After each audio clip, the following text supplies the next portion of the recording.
All right, this is the Honda HS80 repair for the broken drive belt and or slipped off drive belt. You can see down here, the drive belt has come off. I took off the little coupling you can see over there. Sorry, I'll try to keep it one direction for you. And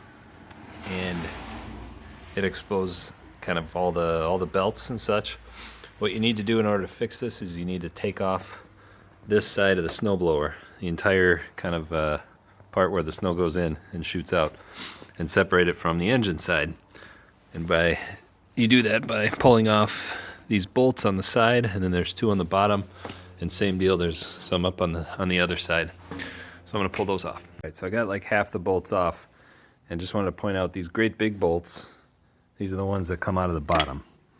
So once you're taking off bolts, you can kind of see I took off one that was up here, one that was here, and then two more on the side, and then these big ones were down in the bottom. There's two big ones like this in the bottom. All right, took out the second set of bolts on the other side of the machine here.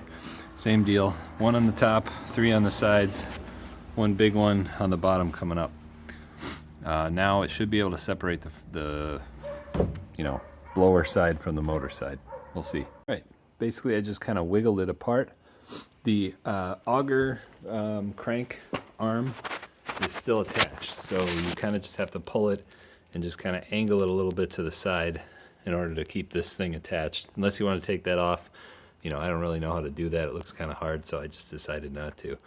But it doesn't seem to hurt it at all to sit like this.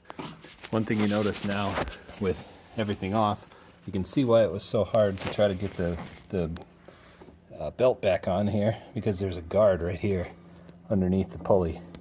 So to try to slip it in between was virtually impossible. So what I'm going to do now is I'm going to take this off. I'm going to go figure out what type it is and go buy a new one and then put it on. Thought I'd give you one more angle on this here, and this is with the unit, the front end kind of flipped to the side, sitting on the other side of the tire there. You can see the belt off there. You can see 30 years worth of junk in the pan underneath this thing. This has been in my family for 30 years.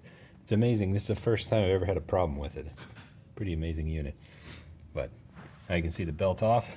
You can see that guard that I was mentioning. There's two bolts under there to take that off, and you can push this out of the way. In order to do that, push this thing out of the way in order to take those off, and you can put on your new belt. You can see my belt, bit of a problem there. That's probably why it popped off, or something that happened when it popped off. So we'll get a new one of those, get it fixed up. All right, show you something really quick here. I decided not to take that guard off, and instead just to loosen the bolts. They're 10mm bolts. They're difficult to get on there because they're, you can really only get like a regular wrench in there. So I just loosened them enough that I think I should be able to slide the belt in there. So I'm gonna try that now. All right, so a little mistake here. So this is what the 34-inch belt looks like on there. You can see it looks like it's not gonna work. When I squeeze the handle, you can see it tensions it roughly onto there, but it's still loose. So I'm not sure that's gonna work. I think I'm gonna have to go back and get a shorter one. So I will probably run back to the store here.